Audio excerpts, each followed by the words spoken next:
Welcome to another episode of Seeing Them Live, a podcast featuring memorable concert stories from live music fans. Everyone has a concert story, and hopefully, one day, we'll hear yours. And now, we'll hear ZouZou's. He goes, don't you want to meet Al? And I was like, I don't know what he's talking about. So I was like, of course I want to meet Al. Right? He goes, Al Cooper.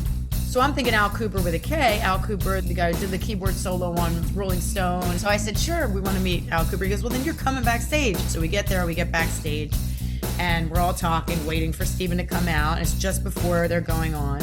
And I look to my right, and I see Alice Cooper, and I turn around, I'm like, to my band, I'm like, I guess he meant Alice Cooper. Our guest today is ZouZou Mansour. ZouZou is the lead singer of the Philadelphia-based band Soraia. Soraia's music has been described as having elements of kindred spirits of the 90s and beyond, like PJ Harvey and The Kills, with more than a sprinkling of 60s garage rock and soul. Their songs spread a message of perseverance through the trials of love, loss, and letting go. Soraia has been recording music since the early 2000s. Their last 3 albums have been recorded on little Steven Van Zandt's record label, Wicked Cool Records.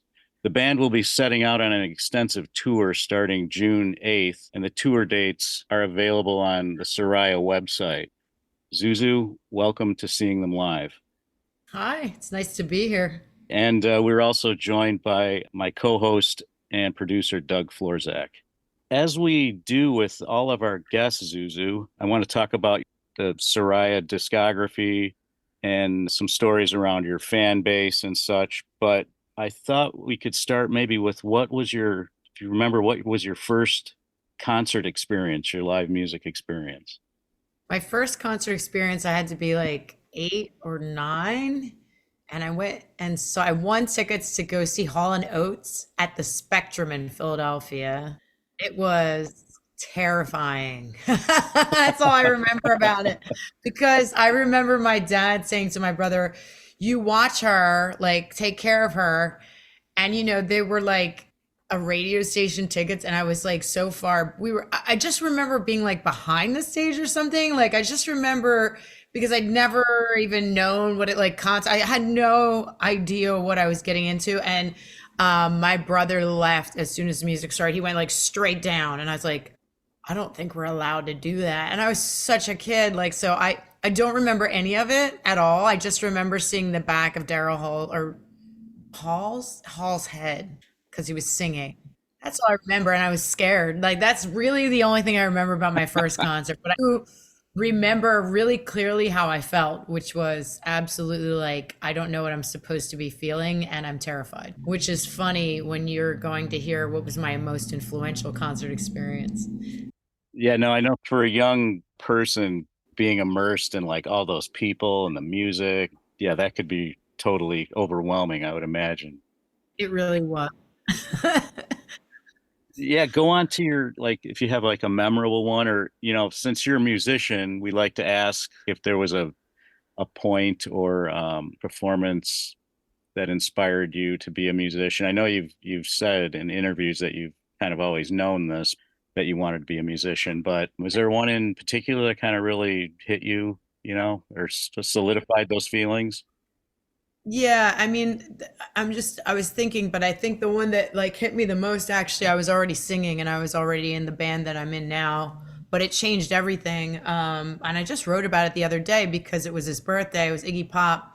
But it was Iggy Pop with the Stooges. And at the time, I had this view of being in a band that you had to look a certain way, you had to act a certain way. And I had people around me, producers, etc., that were telling me that too, telling me I had to be something in order to be successful. And it just felt very forced and very phony. And I'm not that. I'm not able, like, there's a difference between music being a show versus being, like, I'm not a musical theater person, let's put it that way. So like, I love theater, like I love Alice Cooper, but I'm not personally, like, I have to get up there and like 100% be myself. That's when I feel most at home on stage, which I didn't know before I went in 2013. Actually, my co-band member, my co-writer, Travis Smith, who's been in my band since like day one, well, not really day one since I started singing, but day one as Soraia as it is today. And he's like, listen, I won tickets to go see Iggy Pop and the Stooges in New York and Brooklyn at Le Poisson Rouge.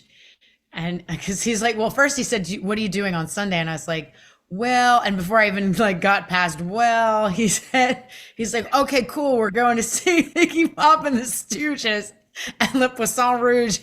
I was like, okay. Like, I was like, I don't really know if I even like Iggy Pop. I know Lust for Life and from Train Spotting, but I didn't really know Iggy and the Stooges. And I was a little uncomfortable even going. And he's like, you're going to have the best time. And we went. And I remember Iggy came like pouncing onto the stage. Now at this point, I think he was in his 60s, I guess, his like mid 60s. Or no, he just turned 77. Yeah, he was in his late 60s. So, and he like just bounced onto the stage and he had like a limp. So he's like, I know this isn't visual, but he like was limping. I'm showing them he's limping. And I was just like, what is that thing? Like he literally like, not what is that thing, but like, I've never seen anything like that in my life. Like, and he was so exciting and so like, I felt alive. And, you know, Travis, like, he's like, do you care if I go to the front? I'm like, and he just shot to the front. And I was like, oh my God, he's going to get killed. And he wasn't. And he was like hitting people on the head and everybody was just happy.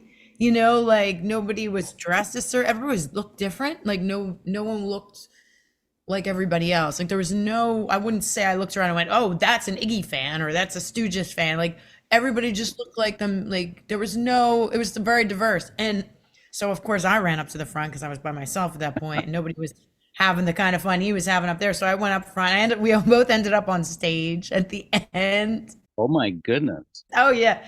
It was very freeing. And what I left that concert with, and I cut off ties with all those people I was working with at that point. I was like, I'm done with those people. Like I'm done with that idea of that's what rock and roll has to be. You know what I mean? Like it just was like time. And I just felt like if I'm gonna do this forever, which I know I have to because it's in my blood, I have to do it on my terms and the way that they were doing it. Like I wanted to feel like not embarrassed about anything. I didn't care what size I was or what I looked like or what kind of mess I was at the end. Like I wanted people to feel what I felt at that show because that to me is what rock and roll is. Like I always wanted to be part of this community that was just, you know, the people on like kind of the cusp of of the world even, and like just thought differently and felt differently, but connected as a community because we were that. And my whole life I felt like that. So it was only natural that I wanted to be part of that tribe, you know what I mean? And I think that concert was such a big effect on me. And it's not like I left and I hated all the bands I loved growing up. No, I love those bands, but who I brought to the stage was very different from that date in August of 2013 onward from who I was before that. And then it eventually caught up with my writing as well. I got more honest in my writing, a little more like not trying to cater to anyone in particular, just writing what I felt. And I really write from the first person all the time. Yeah, there's nothing inauthentic about Iggy live. I've seen him many times. And yeah, I remember one time he came out just wearing like a pair of faded jeans and the top button unbuttoned, and that was it. And like you're saying, you're looking at him, he doesn't have like a drop of fat on him. And he's just a maniac, you know. It's Yeah. just very, you just have to be in the room to see it, to feel it, you know. Yep. And it was like, you know, Le Poisson Rouge is not a big club. And it was very exciting. And I could have cared less. Like you have to understand, like people were auto-tuning my voice. They were like constantly like fixing, like I just felt inadequate at that point. So watching him, and he sang one song and I was like, oh wow, he's like really off key. Like, you know what I mean? And I was like, and I don't even care. You know, it's like there's something to be said for like just being real and like being like, yeah, this is me hitting wrong notes here and there. And because that was so drilled into my head, like so drilled into my head that he just completely took it and smashed it on the ground, you know. And I needed that. Like I needed that experience when it happened. And I don't think I've been That and Guar actually was a big concert for me, but that's again, it's not a band. Guar was not a band that I even really heard of again. And but I again, that's another concert. Just I was like, what is happening here? Like this is great. Like I felt free and just and like I said, to me, like I want people to feel that when they leave a Soraya show, whether it's the music or the songs or the performance only or all those things. Great, but that's like the kind of mark I want to leave. Like those CBGB 70s, early time period bands that just, I'd love to have been alive doing music at that point. You know what I mean? Yeah, I've seen some of your live videos, and yeah, you're getting into it for sure. For sure. Some of them are just like, ah. But other ones I don't, because sometimes I can share this really quick, and I know this is off the question a little bit, but we opened a Joan Jett show probably like a year ago, maybe a year and a half ago now. And there was problems with the monitors when we sound checked, so we didn't get to get like an act like we did a line check, but we didn't do a sound check, and I was panicking, right? And we get on stage, and I'm like, I asked them to turn up the guitar, and I was like, I don't know if I should ask them to turn up the guitar and the monitors because I never really have guitar in my monitors. And I told them to turn it up, and they turned it up, and I couldn't hear myself anymore. And I was like, well, am I allowed to curse? Sure, go ahead. I was like, fuck it. And I just went, and like everybody, I thought that was probably the worst show I've ever done. And it was like everybody came up to me and was like, that is the best show. Like that was the best show. And I was like, I guess like part of it is like you just gotta not care at like not care at all, but like, you once you just let go and don't care, it's like I find that it's most of the times that I hear from anyone in the audience, when it's a very small audience or very big audience, they always say the same thing, like, that was so great. And when I think I had a great show, they're usually like, it was good. It's never what I think. Anyway. I think that's common with a lot of things, you just like overthink something and then everybody's like, oh, that was awesome. Those are great stories. And then on Instagram, you posted some pictures of you at a Bruce Springsteen concert not too long ago, Yes. backstage, and just like how was, as a fan, being in that kind of environment had to be kind of interesting, I would imagine. Well, it wasn't the first time I've been backstage at a Bruce show because, we're signed to Little Steven's label. So we've been, and before we were even signed to Steven's label, he was a fan of the band and he would have us come backstage. And I've been backstage with like pretty much every band member at this point. And so I think our first experience had to be in 2014, maybe 15. That's like 10 years ago at this point. But yeah, we always, Steven, we'd go see Steven play. Like and we'd stay on his side of the stage and watch him, and sometimes eye contact stuff. But like, Steven's a fan of music. Like he's a fan of bands, and he's invited us backstage a number of times. But this time, in the time you're talking about is in Phoenix. So he had put together a whole, South by Southwest tour based around like it's going to be a South by Southwest showcase at a Continental Club. We'll start the tour, then we're going to go to Phoenix, then we're going to Vegas, Los Angeles, San Francisco. It was like a 5 or 6 day tour. We did this in March. And so Steven planned it so that he could go both to the Phoenix show and bring some of the E Street Band with him, which he did. And then and they were playing Phoenix that night. And then he also planned to be in Vegas because we played Vegas the night before Springsteen played Vegas. So he, it was his tour. He Wicked Cool's tour. So his label's tour. And so he called me. And now keep in mind there's 4 bands on this tour bill, right? So it's our band Soraia, Slim Jim Phantom's band and all its members, and Chesterfield Kings and all its members. And then why can't I think of the 4th band? It's Cocktail Slippers and all their members. So there's like 20 people.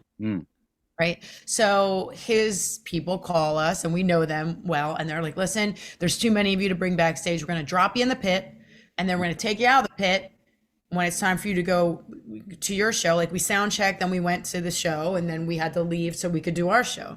And our show started directly. We were the after party for the Springsteen show. So Steven came and Steven was there the whole night. And then a couple more of them came. Clemens came and somebody else came. I forget. There were like 2 or 3 other E Street Band members there. So that was the deal. And so that day I get a call from Steven and he said, so what's the deal? Are you guys coming tonight? Is everybody coming? I said, yeah, we're all coming. Every band wants to come, so we're all coming to the show, which was good logistically because we were all followed each other and parked in the right area in case anybody didn't know what to do. So he's like, okay. So when are you getting here? And I said, well, they're going to drop us in the pit once you guys start. And then we're going to they'll pull us out of the pit and bring us back to our parking area, whatever. He goes, don't you want to meet Al? And I was like, I don't know what he's talking about. So I was like, of course I want to meet Al. Right. He goes, Al Cooper. So I'm thinking Al Cooper with a K. Al Cooper, the guy who did the keyboards, the song wrote and like did the keyboard solo on Rolling Stone, and he's famous, a famous musician, and he lives in Phoenix. However, I did not know that Alice Cooper also lives in Phoenix. So I said, sure, we want to meet Al Cooper. He goes, well, then you're coming backstage. So so we went backstage. So we get there, we get backstage, and we're all talking, waiting for Steven to come out. And it's just before they're going on. And I look to my right and I see Alice Cooper, and I turn around, I'm like, to my band, I'm like, I guess he meant Alice Cooper, right? So big fan. All of us were big fans of Alice Cooper, so we couldn't believe it, and we're kind of like, wow. So Alice Cooper came over and with Steven, and they talked to us for a bit, and took some pictures with all of us, and then and then we went. They were about to start, so we went. They pulled us out to the pit, and we watched them all come on stage, and we just had a blast. Like we just have fun. Like we love to sing. We love to just hop around, and just be. I think every musician at their heart is a music fan. Like we love music, or we wouldn't do it. Like think about it, like why would you follow that career? It's not like it's not like paved out. Like okay, if you do A, B, and C, you're gonna be making this much money for this long. It's like it's the most ridiculous. Like an artist has no security, and then all of a sudden they might make a ton of money and be really famous one day, and the next day be like uncool. It's like you can't do it for the reason. Then you're a fan of music, and you're a fan of you've gotten lost in music in some way, and that's what I love about Steven in particular, and about everybody on his label. We're such fans of music, so we go to the show and we have fun, and just like anybody else would. And then when we had to go, we're like but I'd never actually done a show after being to a show, so I was like trying not to scream or sing too loud and everything.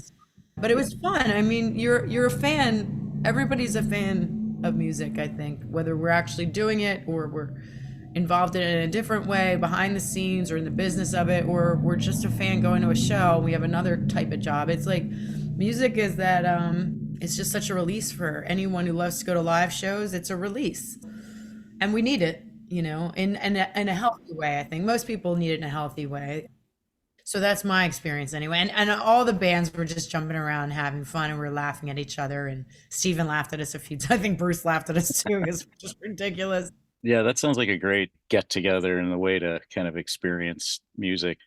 Steven Van Zandt, because he's a musician, working with him on that record label, like you said, it's got to be different than if some other record label where the person doesn't have that kind of background, I would imagine. Yeah, you just trust him more. Even if I don't agree with some of his production ideas, I trust him. And then he was giving them the whole time. Like, when he came to see the show, he's like, he can be very heavily involved at times and very uninvolved at other times. And I think the artists that sign with him, that stay with him, are artists that like to do their own thing. Like, you know what I mean? And still want guidance, but they have like the freedom to be themselves. Like he's not trying to turn us into something else, which is really nice. I've yet to meet anyone else that's not done that. And he, we've been signed with him since 16, the end of 16, like October 16. And we've done 3 albums and numerous singles with him. And he's been involved in some of them heavily. Our first album with him, he was heavily involved in. And then, other ones, he just came in and helped produce a song. We met him in like 13. No, I met him in 10 or 11. I don't know. Anyway, I just know he started work. He came to our show in New York City and then started working with us and said, do you want me to help you with your live show and make it like flow? And I said, sure. So that's how we started working with him. That was in 13. So, and then we signed with him in 16. But he's like an artist's artist. It's like, there's singers and there's artists. And he'll come in and it's all on the same floor. He'll just come in. He helped us with Heartbreaker, do, which is one of the first covers we ever did. And I never did, and he came in and we were doing it like the Stones, and he's like, "You can't do it like the Stones," and so he came in and he changed it, and it's all his production on that one. Like, and that was heavy involvement. Still I Rise, he co-wrote with me after we wrote it a different way with the band, and then he came in with me and rewrote it. It's like, and you're kind of like, when it happens, you're kind of like, there's this part of you that's like, "Oh, we're gonna do our thing," but then he comes in and he just makes it. Like, I'd say 3 or 4 months later, I realized he makes it better, you know. But at the time, you're kind of like, I like it this way, and then you like trust him enough to, you know. I don't think we would survive, or if it was like a corporate environment, which a lot of major labels are. I always think there's a lot less fear working with him than there is probably in other situations. Yeah, well, and you trust him, and then you're also open to that kind of feedback, which, like you said, it's hard at first to kind of take it like, well, I don't know, I kind of like the way it is, but then, after living with it for a little bit, you're like, I think he had a point there. And it's art. Like everybody, it's subjective. It's like not like really. I might like something and he might not like it, and he might. It's like I do this on a daily when we write songs. We have to, if we're not married to the idea, we have to be willing to try. There's 5 people in our band. Like you can't always get your way. Can't. And I will fight to the death if I believe something should be a certain way. But I'm talking about from a drum beat, which, Brianna has a lot to do with, and then maybe I have ideas, and at times some of us come to the table and we're open to ideas, and other times we're not, and then we have to just go back at it again. But it is a lot more of a commitment than people realize when you're in a group situation, not a solo artist situation. You have a lot of people who have a lot of opinions that want to be heard and also want their ideas. Yeah, Zuzu, I just want to just briefly touch on some of your earlier stuff, like Dirty Like Soraya, some of the earlier things. They kind of have a different sound, which is more keyboards I hear in those albums. With I think the guy's name's Jack Baracchino. Is that correct? Jack Faracchio. He's not on Dirty Like Soraya. Dirty Like Soraya is pure punk, but he was been on in the Valley of Love and Guns. And no, he wasn't on the Valley of Love and Guns. He was only on Soraya Lives, which was 14, and 17, Dead Reckoning, which we did with Wicked Cool. And we replaced, well, he had wanted to go do his own thing, and we got a guy, John Hildenbrand, after that, who did most of the work with us and still works with us here and there. He's not a permanent member, but on the recordings, he's always there. Okay, because I thought Dirty Like Soraya is kind of like a punk version of the Pretenders or something.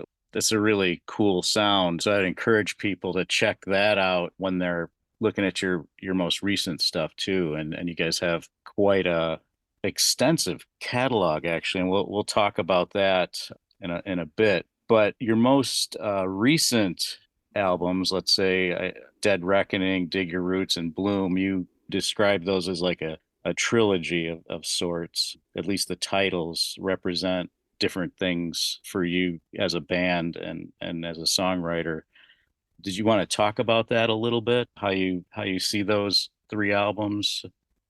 Yeah, sure. I mean, I didn't intentionally, and we didn't intentionally set out to do a trilogy of anything, but what I realized after writing Bloom, so I'm the lyricist. I don't write any of the music. I only write the lyrics and the melodies. And Travis writes most of the music. And then we also have other writers come in here and there. Like I think on Bloom, it's only me and Travis actually.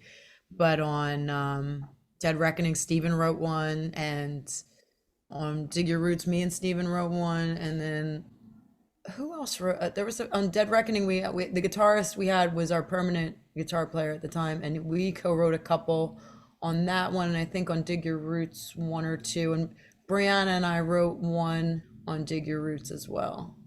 But Travis and I are the main writers. We've just done it for a while.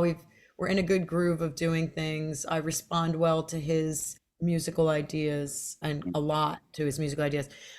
So what we do is when we finish the actual recording of the album, then they ask us for the title, and that's when I start reading the lyrics and deciding what the title is. And the band really gives that to me because it's the lyrics that kind of define for us, the lyrics are what define the title. Like I get the title from the theme that I see coming out in the lyrics. And as I'm writing the songs, I don't have a theme. I just have ideas. And then I sit down and I'll listen to Travis's music he sent me, and then I go, huh, I have a great idea. Like I have words that come to his music, which is why I like writing with him.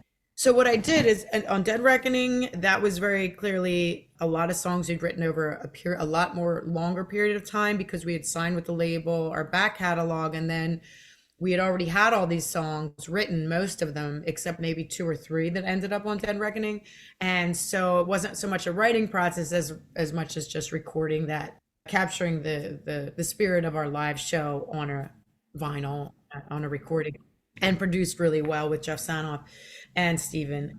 So I realized Dead Reckoning was there was a statement in it that seemed like it was about my past and where I'd been to where I was today, but I didn't really know where I was going. And there was a term called Dead Reckoning that a ship uses when it doesn't have actual navigation, but it knows where it's been and navigates from where it's been to where it needs to go. So I was like, well, that's Dead Reckoning, And it's funny because there was like some internal arguing about that topic, but that title. But it was very clear that there was like octopus was a very big thing for us, and like it's just those things come to you. It's almost like come from the stratosphere, and just you realize what this album needs visually, what it needs title wise. So Dead Reckoning was the first in the series, and then the next one was Dig Your Roots, and a lot of that, what I found out when I was listening back, was about me realizing that I hid a lot of who I was growing up. I had a Muslim father and I had a Christian mother, and both my parents were older when they had me. So I hid a lot of things about that because honestly, because of the culture that I was grown up in, and I didn't need people to know it. So I had this like weird shame that was just mine. Nobody put it on me. It was just for me. I had like a shame about who I was. Like I didn't really show people all of who I was.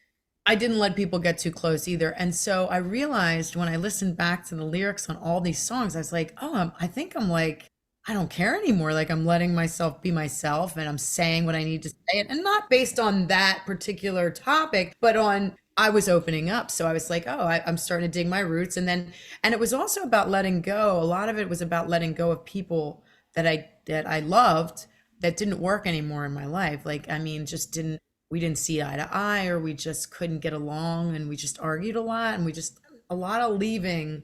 The songs were a lot about leaving, especially the one I wrote with Brianna, which is called Don't Have You. And I was like, so I think it's about digging your roots, and the kind of, not to be like too teacherly, but dichotomy of like the idea of digging your roots. Like I appreciate them, like as a verb, like I dig who I am, like kind of that term, to digging your roots out and putting them where they feel like they're with their tribe. And a lot of this too is about like, we were struggling financially, and I was like, well, this is what we got to do. Like, I'm not going to quit this to go sit at a desk. I can't do it. Like, I'll die there. At least here I'll survive. So there was a lot going on. I feel like that album in particular, there was a song on it called Superman Is Gone, which is the idea that somebody's going to come along and save us, and we're gonna like strike gold, and one song is gonna make us $3 million trillion. It's like becoming realistic about what artistry really meant for each of us individually as well, and what we knew we'd be okay with and what we wouldn't be okay with. So I think at that point we really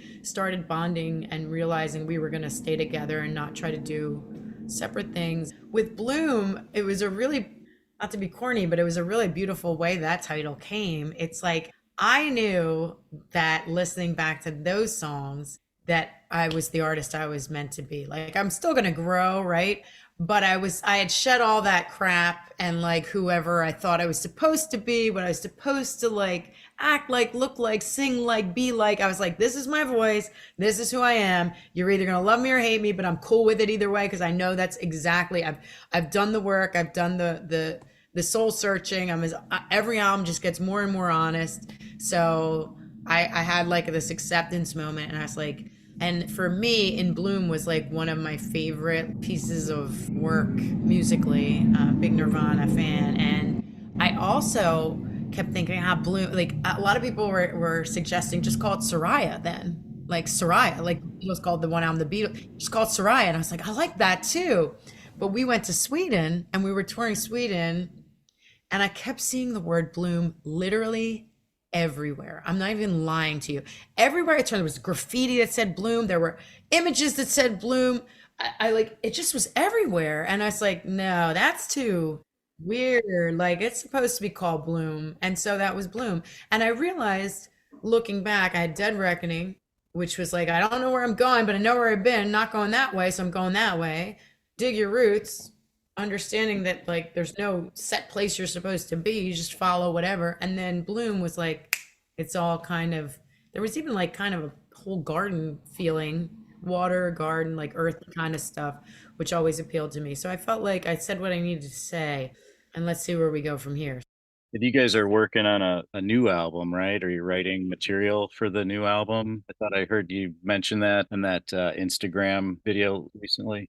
It's a very big time for writing. We did a few tours in March and April, and then now we're just, and they were short, but they were enough to like, you're focusing on that and learning songs and like, working on the show a little bit. So we didn't get to write as much. I'd started 3 or 4 songs, and one particular one I'm really feeling. So I actually listened to them after we got back this past, our last show was Sunday. So Monday I was listening to some ideas, just, chilling out, listening. And I was like, man, these are going to be good.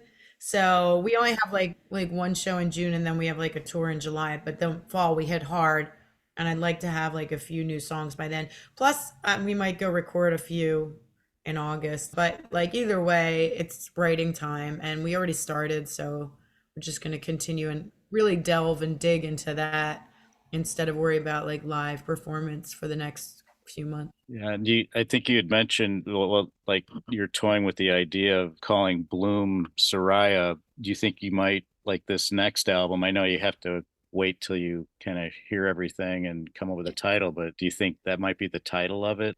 Maybe a culmination or a bringing together of everything so far from the past, up until the present? I mean, it might be.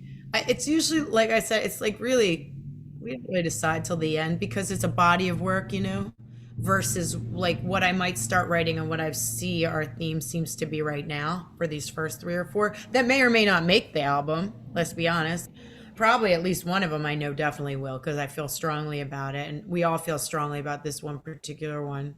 It really depends kind of at the end when I really just listen to what I was writing about. I think like my biggest thing as I was thinking, I was like, am I struggling with writing right now? I'm like, not at all, but I'm so hyper focused on this one theme that I feel like I have to get a little distance from it to really write about it. And then going on the road last week really helped because we tour with this band, the Idiot Kids. We usually do. I love them and they love us. And we just easy tours and we love it, working together.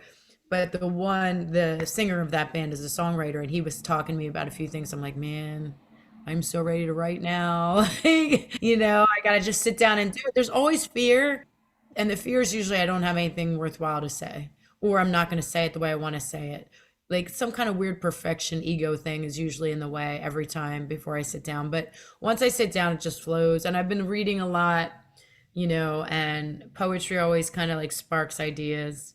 So it's coming. It's ruminating. We'll look forward to that for sure.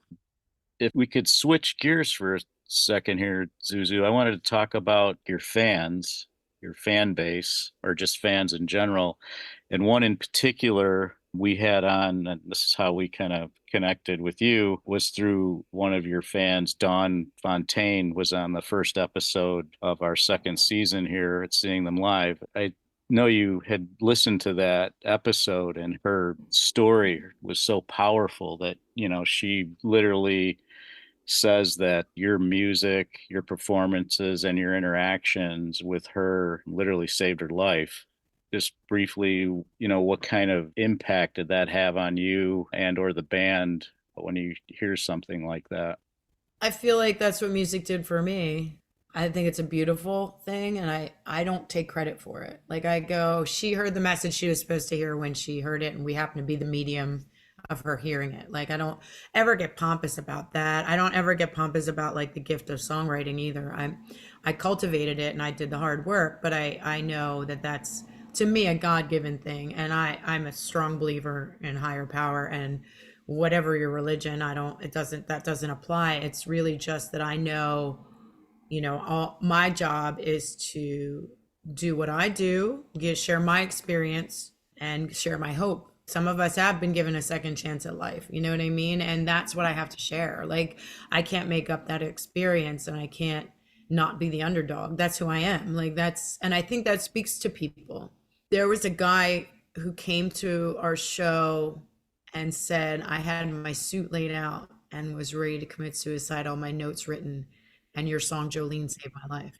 And I think that's the first time I ever heard that. And I realized the power of that. It's not for me. I think what I realize when I hear that, it's first of all, we love Dawn. I mean, we love Dawn anyway. Dawn is like us.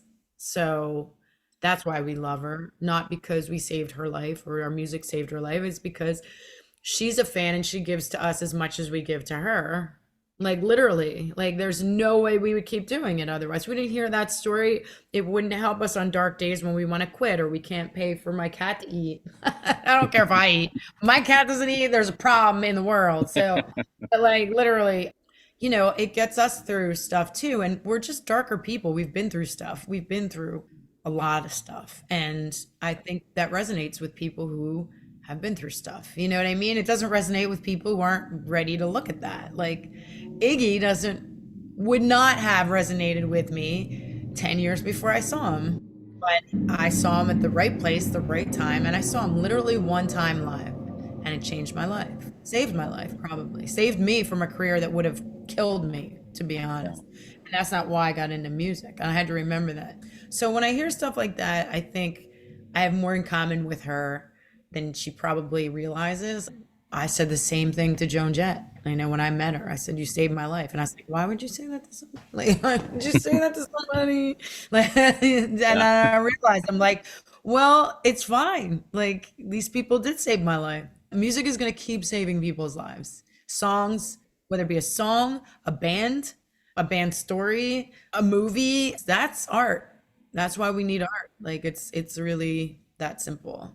But her story did affect me, and it was funny because she loves Still I Rise, and we almost never do that live. So we did it last tour, and she came up and she's like, did you see me? And I was like, no, I had my eyes closed because I was trying to remember all the words. Like, so many words. It's funny. It's like, I'm not absolutely not trying to say that's smaller than anything. It's huge. It's a huge thing. But what I am trying to say is certain music hits us when we're supposed to hear it. And that's again something bigger than me or her or us or any of us. It's like, if you're ready to hear it, what's that saying? When you're ready, the teacher appears. That's what I feel like music has always done and will continue to do as long as people can keep doing it. ZouZou, I just thought I'd interject. One of my favorite sayings, I actually carry this around in my wallet, and it's a saying by Stella Adler, who was a acting coach. And she said something along the lines of, life will always break down your soul, but art will remind you that you have one. And that always spoke to me. And I think that kind of is along the same lines of what you've been saying. Yeah. I mean, that it goes back to when we first started our conversation, and like, we're fans of music. Like when I was saying about Bruce Springsteen, it's like, we're fans, like, like we're all fans of music, and sometimes we don't feel it for a long time, then all of a sudden, we've all related to this, right? A song we listen to like over and over, like on repeat, or an album or an artist, and then all of a sudden we have nothing to do with, and then we refine them and we hear them differently, right? Because it's art. Like, I mean, I never was affected I live right near the art museum in Philadelphia, never was affected by paintings. Swear to God, I go like recently and I'm like, oh my God. Because I was like, what am I supposed to feel when I look at this? That's how I spent my life, looking at paintings. Sometimes how I read poetry in high school, how I read poetry. I didn't get into poetry till after high school. I looked at it as a chore and hard. And then I found poetry that affected me. I found Langston Hughes' Suicide's Note. The calm, cool face of the river offered me a kiss. That was the whole poem. And I got chills down my spine from reading that. And I thought, like, you know what I mean? And some people hate that poem, like hate it. Like, they're like, no, that's wrong. This shouldn't be right. That's terrible. And other people are just like, all right, cool. It changed me. Like, that's doesn't have to be anything. It's just, that's what art does, just like you said. Speaking of fans, I thought maybe we could touch on this term super fan being thrown around by marketing people on social media, and how musicians and fans don't like to be referred to as super fans, which I thought was kind of goofy. I never took offense to somebody calling me a super fan of whomever. I just wanted, do you have a take on that, as far as marketing or putting people on this, I don't know, fan continuum and trying to measure a fan, let's say, and how much of a fan they are? Since you're a musician and been one for a long time, if you had a perspective on that. I feel like I don't mind being called a super fan of anything because I am a super fan of a lot of things. Sometimes I'm just a super fan of a song, but like for instance, like Elvis Presley and Prince, I'm not going to say I'm their biggest fan because that's not possible, but I am a super fan. Like you can't say anything wrong about either of them to me without hearing a lot of evidence that you're incorrect. You know what I mean? And it's opinion, right? So I'm like, who am I to say you're wrong? Like, but I will. Like, I'll defend them to the death. And so, because I'll be like, oh, but Elvis can sing everything. Like, he can sing these things with the same like part that he sings like a folk song. Like, he can take a Bob Dylan song and make it like, you know what I mean? Like, Right. so, but I also get tripped up on my super fandom. But I like the term super fan, and I think that's again personal. It's like some people might not like to be called a super fan. I think some people like to be considered more of a friend of the band sometimes. I think at the level we're at, we're interacting a lot more, so they have more access to us. So it's like it's a weird dynamic when you're like, well, they're a fan, but they're some of them turn into friends, some of them are just acquaintances, you know what I mean? It's always something when I speak to people, I always address people as our what in posts or whatever as our friends and fans, because I feel like if you call some people fans, they're like, well, I'm not just a fan, I'm a friend too. Like, they get and not that I'm gonna walk on eggshells because I don't really care. Like, if you're gonna get offended about that, like, please. But I do also, as a fan, I like to hear that because some people know so much about our band that I don't even know. Like, they heard songs I don't even. I'm like, did we do that song? Like, really? We write so much. Like, I don't even know. Like, I found a song that a demo of ours when I moved, and I was like, I don't even remember recording that song. I kind of know I did it because my voice is on it, but I don't remember it. So it's like, it's kind of nice too. So that's how I feel from a musician perspective towards that term. I can also tell you that there's some people that no matter what I put on our merch site, it is gone in a second. Those people just eat it up and they've never come to a show. Oh, wow. Okay. So it's like they only heard us through the medium of the song recorded music. So they've never seen a live show of ours. And then there's some fans who don't buy our stuff, but they'll come to every single show. They'll follow us. It's like, how do you look at it? I don't know.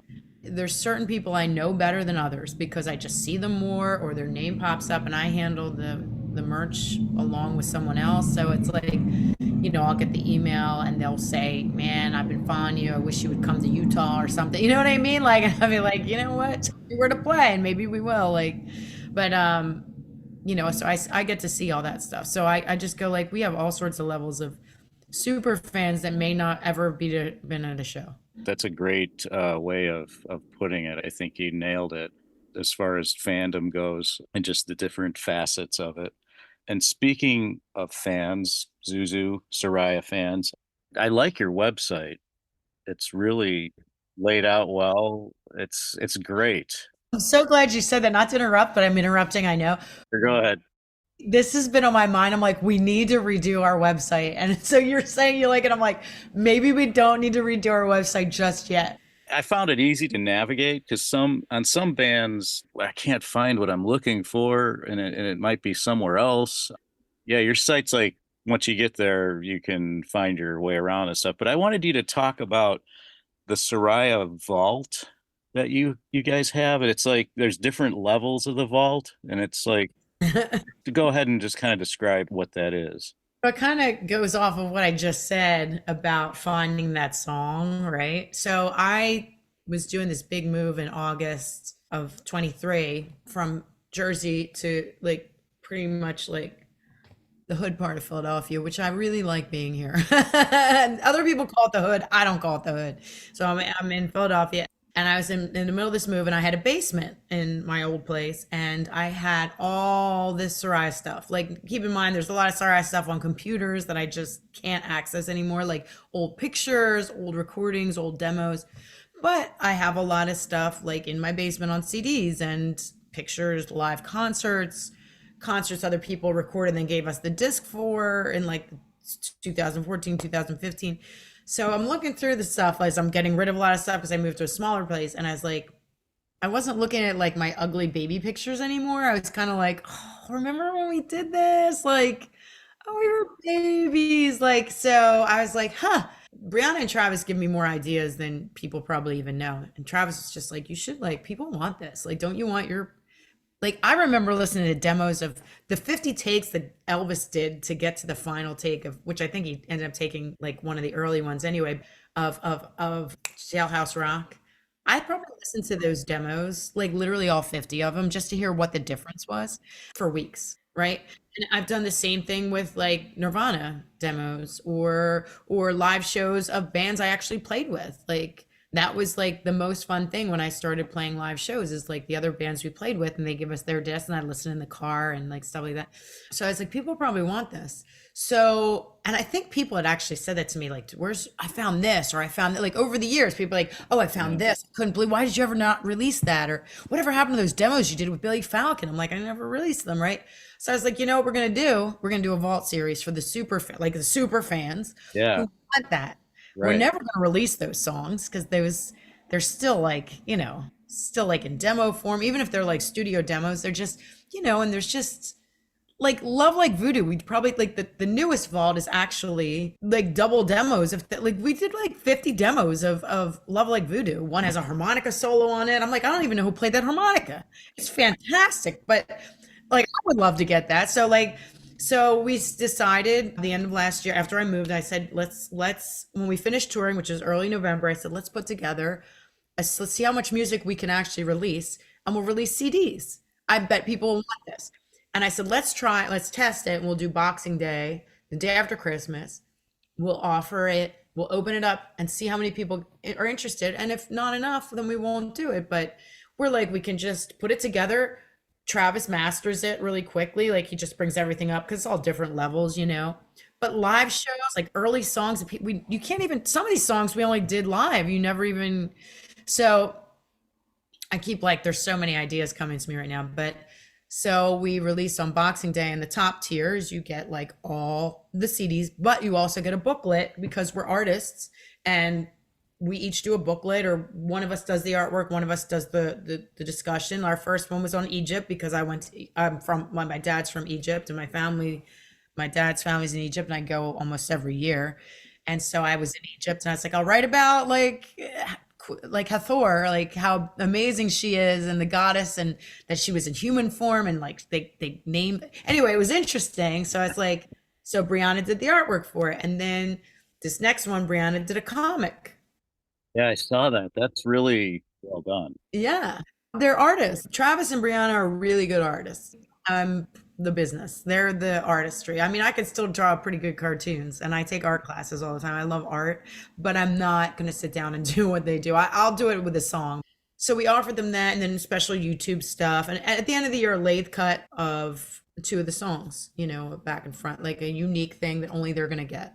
Because what we found with a lot of our fans in particular is they like that exclusive thing that nobody else has. So, and we only have enough, if we're only going to get a certain amount of people to do it, we'll make 100 CDs every time, and that's the limit of what we can actually do for the vault. If there seems to be a lot of interest by the end of this year's vault, we'll do another one next year with other demos, like more modern demos. So we already started it, and we already released 2. We released a bootleg at the end of November last year, which really wasn't part of the vault. But that's what kind of spurred it, because people bought up that bootleg like in the first night. I think we got rid of all copies within 3 nights, and just self-promoting on our own websites, not out to anybody, just because it's our fans we're appealing to. So that's when we decided to do it. And the first one was like live tracks from like 2006 and 7 or 8. Oh, wow. Oh, they're old. And like when we very first started, like when we very like none of these people were in the band. I think Travis and I were just in the band. And just playing clubs, and we had the board recordings, and people loved it, and they found other bands from it. Like we did a cover of Concrete Blonde Bloodletting, which we at the time had done because it was Halloween, but it became like live. People like lost their minds to it, and people that heard it on the vault were like, I never knew who Concrete Blonde was. I was like, well, you're welcome. So and then the next one we just did was all alternate. Oh, the second, this is actually the third one we're on now. So the second one was all these studio demos we did for In the Valley of Love and Guns that were never released, like songs I co-wrote with John Bon Jovi, songs I co-wrote with Billy Falcon. And I was like, people are gonna love this one. I love that one, but they still seem to like the first one better. At least I got more response from the first one. And this one that's coming out this month is, like I said, alternate versions of certain songs that we have recorded. And then there's a couple songs that have never been released. What's It For is one of them. But, I try to do, again, a theme with these too. But like sometimes I'm in a rush, so I just slop them together. But basically, they receive them every couple months. The first one went out in February, and then the other one November, then February, and then this one's coming out. But like we already ordered it, so it'll be in the mail probably in a week. So they'll get it like what, like third week of the month, fourth week of the month. And then the next one will come out late July, and then there'll be another one in October. So there's like five, I think, total, and then the lathe cut Okay. that comes. So it's really, and a lot of people were at the $100 tier are upping it to the 250, but there's only a few of those left, like at this point, because we can't give, again, it costs us money to make those booklets. And so it's, for what we offered it for, it really was basically making very little profit with postage and everything else. It was really almost not measuring up to the work that we did to do it. But it really isn't for that. It's really just to see if people like it and want to keep doing it. We'll keep doing it because we're always writing. So you're always going to have more material, more live shows and stuff like that. So it's fun for us because it's making us realize our roots as well, and that we are like really prolific and we are really artistic. It's nice to like, we're discovering stuff too. So it's really nice. Yeah, I mean, you say you're prolific because when I was doing research for this interview, I mean, you go down some Soraia rabbit holes. There's all sorts of stuff out there, and the vault would, I could see, kind of collect that because, there's so many singles you guys have done and or covers and such. You have such a deep catalog. Doug, you were telling me what cover song did you just listen to of Soraia? Two that I liked that you did was My Sharona and Black Magic Woman. I'm in a band too. I play bass in a band, and we just do cover songs. So I can certainly appreciate the attraction to doing your own take on a cover song, and I really like those two. To that point, Doug, I did not hear that My Sharona cover. That one is, we did that in Sweden. We recorded it in Sweden. I was just singing in the car to that one. I was like, we should redo this one. And if I can be honest about it, at the time, we were leaving for Sweden. We always do two songs when we're in Sweden. We always record a cover and one of Sulu's songs, who's a producer out there. And so far, we've gone to Sweden 3 times. We've recorded two songs every time. And the first one we did was My Sharona. And it was because literally we were leaving, and it was within the week. And I was like, oh my God, I never picked a cover song. And Travis had shared a song with me by a band called Tropical Fuckstorm. Okay. That's the name of the band. And the song is a cover of the Bee Gees. And it's almost exactly like, I forget which song it is too, but look up Tropical Fuckstorm and it's a Bee Gees cover. And it is fantastic, but it is almost exact, like there's no change to the song in terms of structure, arrangement, like how it's being sung, melody, nothing, except a different voice. But it's 100 times different than the original, and it doesn't even matter. It's done exactly like the original, except even the guitar solo is kind of hysterical. It's just different, and I was like, you know what?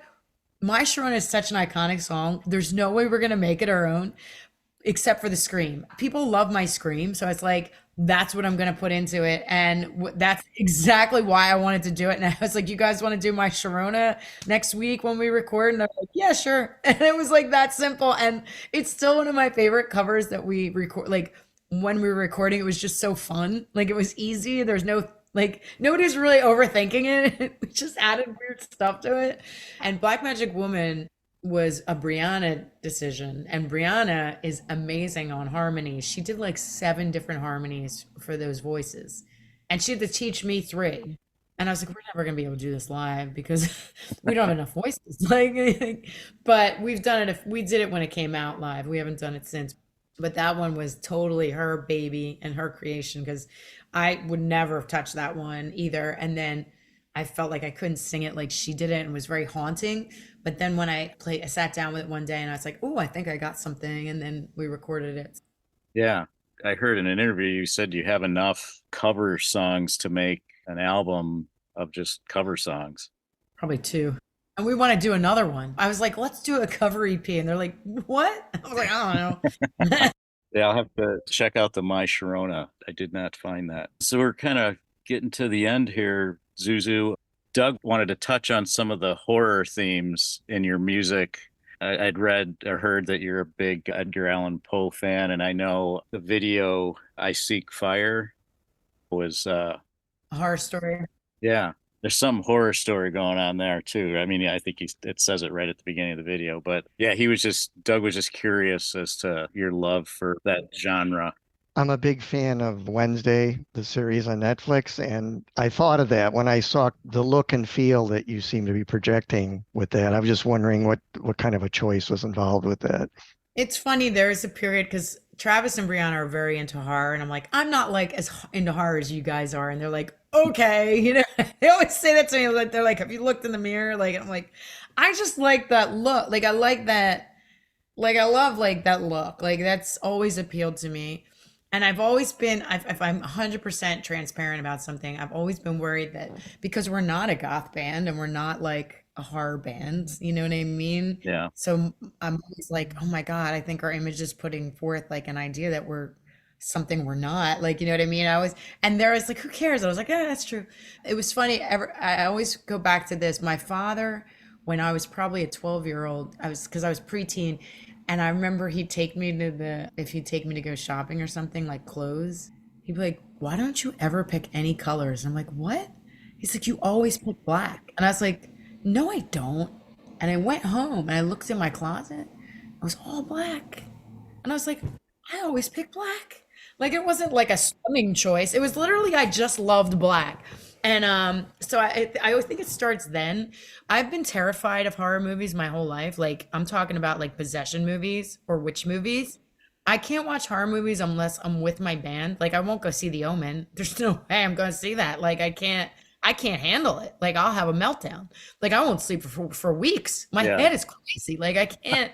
I watched The Jinx the other day and I couldn't sleep. I had every light on. I was like, this is not even, the guy's dead. Like, you know what I mean? But anyway, I don't really know why I'm attracted to like the darker side of things. Like fashion wise, I've always been attracted to darker, more mysterious people, clothing wise, house wise, image wise. Like if you see some of those images over there, but they're just strange to me. I like the strange and I like curious. And I think because it's like a good poem. Like you have to think about it for a minute. Like it's not so on the nose as the one guy who did our horror videos always says. He's like, it's too on the nose. Don't wear that. It's too on the nose. I'm like, what?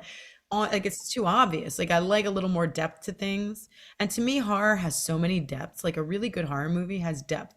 And then there's the gore horror movie that's just equally as interesting as like, wow, why would you just like we went to see the original Friday the 13th in the theater, it came out last summer. They kill Kevin Bacon in it. And I was just like, wow. And I know I just totally went off talking, but like I like old, like this is the best way I can say that sums up how I love horror. The original Halloween is incredibly boring to me, but I will watch it on repeat because there's something about the old, I shouldn't say old because it's not that old, but like kind of pre-internet stuff, like the way films were done and simpler and like it appeals to me. And for our videos, I Seek Fire and Tight-Lipped, I actually worked with a horror guy. He's not a horror guy, but he's attracted to horror. It's a director who I love. His name's Sam Shapson. And I would explain to him what the song was about, and he took it and turned it into a horror theme every time. And I was like, I like it. Like I like it. I like the idea of somebody being a victim and at the end coming out the victor. Like, you know what I mean? Yeah. And the last video we did, I Seek Fire, we meant to be a continuation. I don't know when we're going to do part two, but it ends. If you watch the I Seek Fire video, it ends with a cliffhanger. The hand comes alive. The guy comes alive at the end. I've been trying to make come to life the entire stupid. I'm like buying like stuff from witch doctors, and like I'm like throwing like pieces of intestine around like wood strange sage things, and I'm just like it's not working, and I get upset, and I'm leaving, and he comes to life, right? So Right. that's how it ends. So the idea in the next video was supposed to be, which we still have, like I said, when we write this album, we'll do a video with him again, and it'll be that part two. But it's just, to me, I love acting and stuff like that. I love like the mystery, and I love the anti-hero themed. I find that most of my friends are horror people, and I don't know how that happened. Like, you know what I mean? Like they just, and I think it's like people who've been through stuff find some solace in horror. Like they really do. They find like, they identify with it. Like to me, I watch Nightmare Before Christmas. I totally identify with Jack Skellington and Sally, right? Sally, I can't remember her name anymore. Because their loneliness. There's a loneliness to being like overthinking, or or trying to figure something out, or being committed to art. Like there's a bit of a loneliness to that, and I think that's what horror has to it. Like, you know what I mean? Yeah, I could see that. Yeah, definitely. And I don't mean lonely in a bad way. Right. I mean, because you find plenty of people who are like you. I mean, but in a I don't know if lonely was the right word. I don't want to say isolative, but you see things differently. Yeah. So horror is kind of cool to me. All kinds of horror, except Possession. Can't watch Possession. Yeah. Those movies creep me out too. Well, ZouZou, I think we're coming up on time here, and I know Doug and I and some people are planning on going to that Soraia show in Chicago on September 20th at the Liars Club in Chicago. Love that club. Have you ever been to Liars Club? No, I was going to say, did you guys play there? You've been through Chicago before, I would imagine, right? Yeah, a number of times. That club is really cool. Gary Kessler owns it, or Gary Kessler manages it, and he is the most. You'll just have to look at his shoes because he always has the coolest shoes. But the club is like, you can tell whoever owns it is a Kiss fan and also just a music fan, because it's one of those clubs that's completely covered in like paraphernalia in a very cool way. It's got a very cool vibe, and the sound is really good, and everybody comes up to the front. It's such a great experience there. I love Liars Club. Okay. Yeah, I'm looking forward to it. I've never been there, but what I was going to mention to you too, well, you've been to Chicago several times, and I heard in an interview your favorite grilled food is the hot dog. Yeah. So in doing my research, there's one of the top 10 hot dog places in Chicago. It's called the Wiener Circle, What? and it's like a 15-minute drive from the Liars Club. So if you want to check that out. Yeah, I do. I love hot dogs. I don't know what my problem is with that. I'm addicted though, because I get like, oh, I'm gonna eat a hot. It's like a gift. I know. Who doesn't like hot dogs? Right, exactly. Especially Chicago style hot dogs. It's called the Wiener Circle. It's like a 15-minute car ride from Liars Club. So you'll have to check it out if you have time. Oh, I'll find time. So is there anything, ZouZou, you'd like to plug, or something we should mention, or where people can find you? I know you're on Instagram quite a bit. Yeah, you can. Soraia Rocks is our handle on Facebook, TikTok, Instagram, Twitter, and Soraia.com is our website, Soraia. And then you can find us on Bandcamp. It's the WCR Bandcamp, Wicked Cool Records Bandcamp. Just look up Soraia, WCR. You'll find our Bandcamp. It has all our songs on it. However, they are sold out of all of our albums. So our physical albums, you'll have to go to our Soraia.com and our merch store. Some record stores carry them, but I don't know which ones. A lot in this area, in Philadelphia area, and outside Bucks County area, Jersey. But as far as other record stores, I'm not sure. You have to check with them. You can order. They can order it though, or just get it through our website too. But we're running low on some, and the singles you can only get through us. They're all sold out everywhere. Okay, yeah, because I ordered Bloom off your website, and I think I got it in less than a week. So that was pretty quick turnaround. So yeah, that was good. That's good. When we're home, we're pretty quick. When we're on the road, we forget, and then people are like, "Did you send that?" I'm like, "Oh my god!" So yeah, but yeah, that's where you can get most of our merch. We are re-releasing Shed the Skin on vinyl later this year, I think. Oh, cool. It's a 15-year reissue, and we remixed it and remastered it, and we put it on 2 different color vinyls. That'll be coming out through Wicked Cool and us. We'll both have different color vinyl, limited run, and that'll be later. Hopefully, I think it's going to be later this year. It depends. We're just approving the masters now, so we have to see how long to the vinyl is going to take to turn around. But if not this year, then early next year. But that's our next release. And obviously, the Vault series has some tiers left, and you will get the back vaults as well. That's through our website. And then we just have a bunch of shows, which also you can see our website: West Coast, Midwest, South. Yeah, it's all laid out on the website, and the website's great. All right. Well, with that, this has been a pleasure and really interesting conversation, ZouZou. And Doug and I will see you at the Liars Club in September. I really enjoyed the questions. Were really fun. I know I talked a lot, which means I enjoyed the conversation. Thank you. Great. Thank you. That's a wrap for our show. I want to thank today's guests for sharing their concert stories with us. Make sure to check out our show notes at seeingthemlive.com for links to websites, photos, and other artifacts mentioned in the show. I also want to thank my producer, Doug Florzak. The theme music for the show was composed by Doug and is featured on his album, Flagstone. If you have a concert story you'd like to share on our podcast, please visit our website and click on Become a Guest in the main menu. Then fill out the form and click the Submit button. If you seem like a good fit for the show, we'll contact you via email. I guess it's time to head for the exits. We'll see you next time on Seeing Them Live.